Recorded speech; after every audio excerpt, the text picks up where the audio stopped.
అమ్మ ప్రేమ గురించి చెప్పమంటే ఎన్ని కవితలు పుట్టుకొస్తాయి. ఎన్నెన్నో కథలు పుట్టుకొస్తాయి.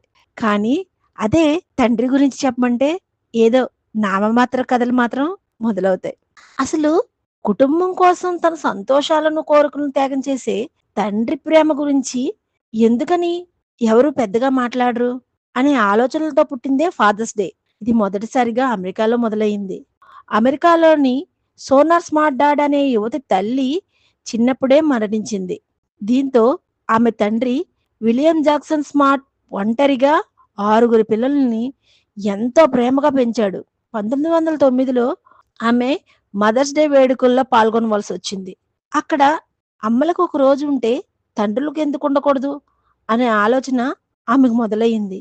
దీంతో ఆమె తన తండ్రి విలియం జాక్సన్ స్మార్ట్ పుట్టినరోజైన జూన్ 5న ఫాదర్స్ డే జరపాలని అనుకుంది.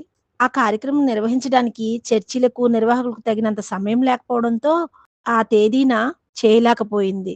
తరువాత ఆమె చేసిన ప్రయత్నాల వల్ల 1910 జూన్ 19న మొదటిసారిగా ఫాదర్స్ డే వేడుక జరుపుకున్నారు. అనేక సంవత్సరాల ఉద్యమం తర్వాత 1972లో అమెరికా ప్రభుత్వం జూన్ నెలలో వచ్చే మూడో ఆదివారాన్ని అధికారికంగా ఫాదర్స్ డేను ప్రకటించింది. తండ్రి ప్రేమకు గుర్తుగా ఓ కుమార్తె మొదలుపెట్టిన చిన్న ఆలోచనే నేడు ప్రపంచం మొత్తం జరుపుకునే ఫాదర్స్ డేగా మారింది. తండ్రి తన ప్రేమను మాటల్లో చెప్పకపోవచ్చండి. కానీ తన జీవితాన్నే పిల్లల కోసం త్యాగం చేస్తాడు. అలాంటి ప్రతి తండ్రికి ఫాదర్స్ డే శుభాకాంక్షలు.